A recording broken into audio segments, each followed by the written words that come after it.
Hello students, आज मैं आपको विलयन और उसकी सांद्रता के संदर्भ में कुछ बताना चाहता हूँ। विलयन एक मिश्रण होता है जिसमें दो या दो से अधिक पदार्थों को हम मिला सकते हैं।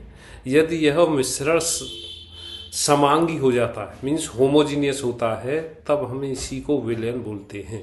तो विलयन में जो अवयवों को मिलाया जाता है, कम से कम दो अवयवों को मिलाया जाएगा, इनमें से यदि हमारा एक अवयव कम है तब हम उसे विलेय या सॉल्यूट बोलते हैं, और जो अवयव अधिक मात्रा में होता है उसे हम विलायक बोलते हैं।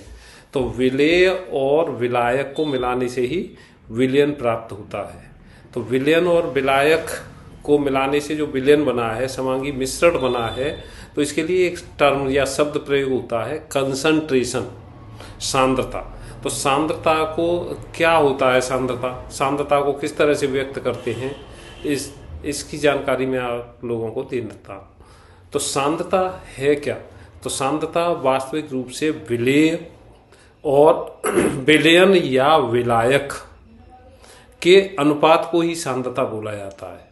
इनमें विभिन्न इसके मात्रकों को लिया जाता है, तो मात्रकों के अनुसार इनको विभिन्न टर्म में या शब्दों में प्रयोग किया जाता है। जैसे ग्राम प्रति लीटर है, मोलरता है, मोललता है, नॉर्मलता है, पीपीएम है, पीपीबी है, भार प्रतिशतता है, फॉर्मलता है। ये सभी रूप इस सांद्रता कहलाते हैं। तो सांद्रता के लिए यदि मान लीजिए मैंने 18 ग्राम जल, 18 ग्राम जल को लिया, 18 ग्राम 18 ग्राम जल, 18 ग्राम ग्लूकोज को लेता हूं और उससे 100 ग्राम जल में घोल देता हूं। क्योंकि जल की जो घनत्व है, डेंसिटी है, वो 1 होती है, इसलिए 100 ग्राम जल या 100 ग्राम वाटर, 100 ml वाटर दोनों एक ही होंगे। क्योंकि 100 ml वाटर का जो वेट है, भार है, वो 100 ग्राम होगा। तो ग्लूकोज का अणुसूत्र C6H12O6 होता है। तो C6H12O6 का अणुभार हो जाएगा 180, 180 होगा। तो 18 ग्राम ग्लूकोज को यदि मैं मोल में बदलता हूं तो 18/180 अर्थात 0.1 मोल बन जाएंगे 18 ग्राम। और 100 ग्राम जल को अगर मैं किलोग्राम में बदलता हूं तो 100/1000, क्योंकि 1 किलोग्राम में 1000 ग्राम होते हैं, तो 100/1000 0.1 kg बन जाएगा। यही इसे अगर मैं लीटर में बदलता हूं तो 100 ml/1000, तो यही 0.1 लीटर होगा। तो 18 ग्राम ग्लूकोज को यदि 100 मिलीलीटर जल में घोल देता हूं तब इस विलयन की सांद्रता को 18% बोला जाएगा। इसी 18 ग्राम ग्लूकोज को यदि मैं 100 मिलीलीटर जल में घोलता हूं तो 1 लीटर में इसकी मात्रा 180 ग्राम हो जाएगी, इसलिए इसे 180 ग्राम प्रति लीटर इसकी शक्ति या सांद्रता शब्द का प्रयोग किया जाएगा।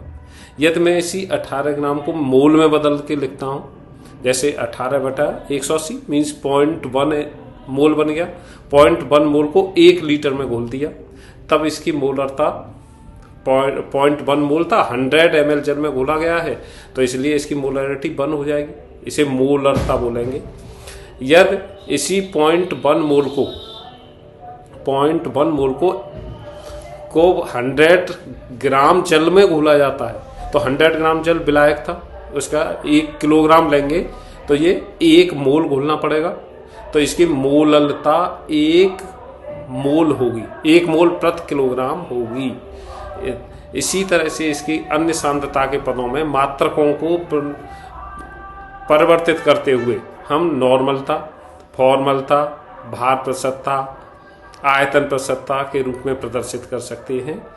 यह जानकारी अच्छी लगती है तो वीडियो को शेयर करें और चैनल को सब्सक्राइब करें।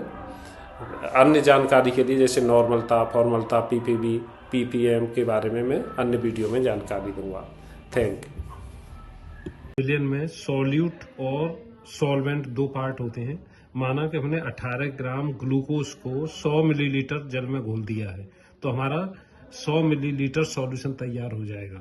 इसमें विलेय 18 ग्राम ग्लूकोज है, वह विलेय कहलाएगा।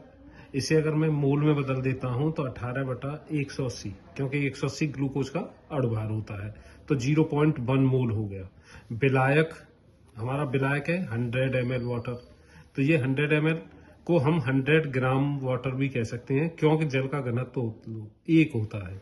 तो 100 मिलीलीटर जल में ग्लूकोज है वो 18 ग्राम है, तो इसलिए 1000 मिलीलीटर जल में 180 ग्राम होगा, क्योंकि सांद्रता विलेय और विलायक या विलयन की मात्रा का अनुपात को कहा जाता है। इसके लिए हम विभिन्न मात्रांकों के अनुसार अलग अलग प्रत्यय का प्रयोग करते हैं, जैसे मोलरता, मोललता, फॉर्मलता, नॉर्मलता, ग्राम प्रतिशतता, भार प्रतिशतता, आयतन प्रतिशतता। ऐसे इसी प्रकार विलेय को, मान लीजिए मैंने शक्ति या सांद्रता के लिए हम विलेय की मात्रा को ग्राम में लेते हैं और विलयन का आयतन लीटर में लेते हैं। तो विलेय की मात्रा हमारी ग्राम में 18 ग्राम थी और विलयन का आयतन 100 मिलीलीटर है, तो इसे लीटर में बदल दिया जाए तो 1000 से डिवाइड करेंगे तो इसकी सांद्रता 180 ग्राम प्रति लीटर होगी। इसी प्रकार यदि हम विलेय को मोल में बदल देते हैं और विलयन का आयतन लीटर में लेते हैं, तो इन दोनों अनुपातों को मोलरता से प्रदर्शित करेंगे।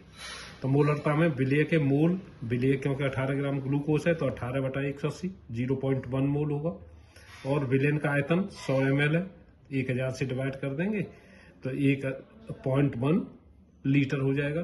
तो इसकी सांद्रता मोलरता के रूप में 1 मोल प्रति लीटर या 1 m, कैपिटल M होती है।